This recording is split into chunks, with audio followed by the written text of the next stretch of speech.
This is a short video to tell you why qualitative research in psychology isn't hard.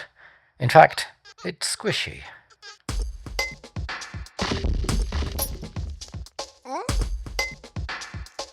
Squishy. Qualitative research is squishy because people are squishy. And psychology tries to help us understand people, or more specifically, to understand the human experience. We aren't made of hard, cold steel. We're flesh and blood. And we're 60% water. Even our bones are 31% water. So we squish, squish, squish all the way through. That means when you do research in psychology involving people as participants, those research participants are squishy, and we, as researchers, are squishy too. And that renders the human experience squishy. There are no hard surfaces. Our experiences are soft, squidgy, messy, sloppy, but somehow hold together and give us a sense of the world.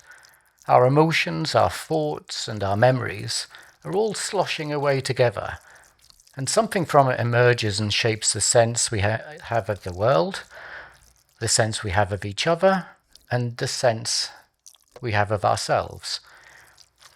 And it's that softness, that squidginess, that means that throughout our lives we have the potential to fit ourselves in to an amazing number of diverse social spaces containing an amazing number of diverse people, and to take up an amazing number of diverse roles.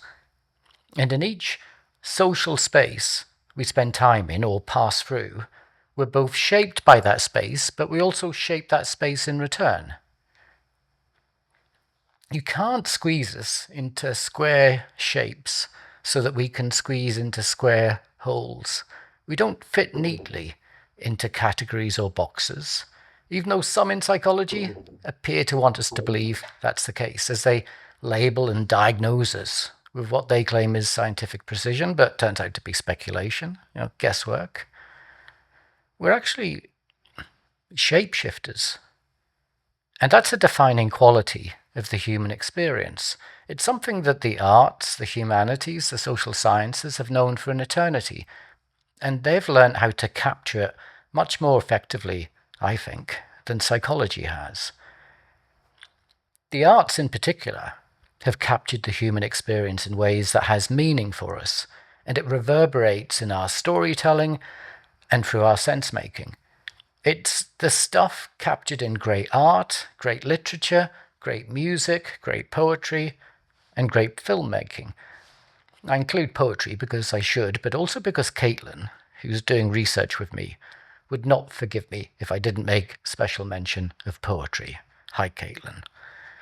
Now, there's something quite beautiful about our squishiness. We're soft and squishy and squidgy, and that's why qualitative research, when it's at its best, and when it seeks to capture something meaningful about the human experience, is soft and squishy and squidgy too. Well, at least the good stuff is.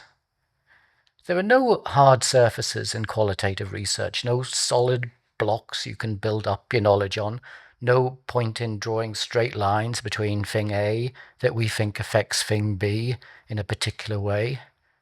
When you drop human experience onto that flat, sharp, hard surface, it will squish and then it will roll away. And when it comes across a straight line in its path, it might momentarily get snagged before it unsnags itself and carries on rolling by. And if you decide, well, I'll just take it into my special scientific laboratory and drop it into a flask and study it there so that it stops wobbling around so much and stops bumping into things and stops rolling away. Well, that might work for a brief moment, but before we can get a proper look at it, it will just evaporate and its meaning will escape us. It's like when you pick a word, like any word, and strip it away from the context in which it sits. Take it out of a sentence and just sit it on its own. And then just say that word to yourself over and over again. And before long, you'll discover that it loses its meaning and then loses all meaning altogether. It becomes hollowed out. And that's because its meaning was in the context that you stripped it from. Meaning is porous. It feeds into and feeds from the context that surrounds it. And that's what human experience is like. If you drop it onto an impermeable surface, something that's hard and flat and cold, and if you think that will help you observe and understand it, you'll end up disappointed. Modern psychology has had a continued period of disappointment for the past 250 years because it sought mostly to understand the human experience by subjecting it to those conditions. Those are what we call laboratory conditions, the traditional scientific method. And it's no coincidence that we call those sciences that rely on laboratory research and traditional scientific methods the hard sciences. It's because they're full of hard surfaces and sharp, scalpel-like edges. It's an approach to science that aims to put things in stasis, to stop a thing in its tracks, and to control and isolate it by cutting away the social context that surrounded it, and to observe it in a controlled and isolated environment. And then we apply statistics to the data that those observations produce. And those hard, sharp surfaces are also there in the linear, step-by-step, precise instructions the experimenter feels compelled to follow, those unwavering schedules and procedures they use to structure the way they observe. And those linear steps are echoed in the linear relationships they seek to find between the things they observe. And their hope is that all those straight lines can be somehow compiled into a theory that might explain something about the human experience. They seek relationships that can be easily calibrated, accurately calculated, cleanly presented, and simply understood.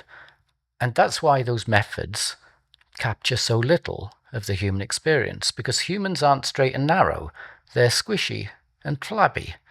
Stick human experience on a flat slab in a controlled environment so you can try and extrapolate straight lines from it, and it will roll away and head back to the rich, squishy social context from which it came. That lab-based way of doing science can spill over into qualitative research if you aren't really careful, and when it does, it makes a mess. I'll give you an example.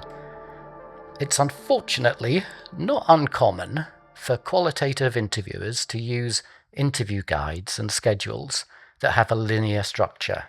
So question 1, then question 2, then question 3. And the interviewer thinks they must follow that schedule. But when they ask question 1, their interviewee might answer in a way that's more about question 2. And the interviewer starts to feel a bit awkward because they feel they have to stick to their schedule and go on to ask question 2, nonetheless, even though it makes them and their interviewee feel a bit silly. And when they ask question 3, the interviewee might start to answer in a way that seems more about question 1, and they both start feeling silly again. The interviewer feels the interview's going awry because their schedule of questions is getting disrupted. In my experience, the best interviewers just throw those interview guides away. They just get rid of that structure, and they just go in with the with the research topic in their head, and they just go with the flow and happily wobble along in synchrony with their participants, and they let the conversation meander in whatever direction it cares to go. We can't drop human experience onto a cold, hard surface and expect good results. We need to drop it onto something soft and malleable and squidgy that will shape it and be shaped by it in return. And that's the key to qualitative research. In psychology, human experience is the prize, the thing that sits at the top of our agenda. We put it on a pedestal. It's the thing we aim to capture in the best way we can. And our understanding of human experience will land if we give it a soft surface to land on.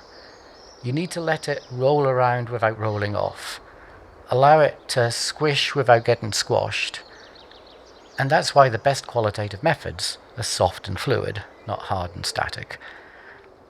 And remember, the pedestal that psychology places human experience on, well, don't make that hard surface either. Because, well, you can kind of guess what will happen if you do. Okay, so that's all for now. I'm now going to work on the video on why some academics don't like me posting videos on YouTube. Now, maybe it's because my videos are all wibbly wobbly, I don't know. Hey, I might wibble and wobble, but I don't fall down. Anyway, I'll get back to the UK post office scandal videos, because I know there's quite a number of you wanting to see those. So I'll work on those. Well, I'll kind of, because the first one I've got planned in that series is it's actually on robo-debt here in Australia, because that's a scandal that looks an awful lot like the UK post office scandal. And I'll also be probably posting some more videos on qualitative methods, because that's what I'm teaching this term. And also, I'm sorry that it's taken me so long to get my videos out. I've got lots of excuses. It does take me an awful long time to do the videos, because some of them come under a lot of scrutiny at work. Anyway, I'll get onto that in that next video. But there's also, I've got a bit... The other excuse is it's been pretty wet here. I live and work in North Queensland, and we've had a lot of rain and a lot of flooding, and it's been quite disruptive, so that's made it a little bit tough too. So this is a major flood event now. Poor old Townsville. But I'm getting through it, getting to it, and I really appreciate your support. Okay, like and subscribe if you want to. If you haven't already subscribed, consider it if you have a mind to, because that's quite supportive for me. Yeah, let's leave it there before I start groveling. Okay, so thanks for watching this one. Till next time. Ta-ta.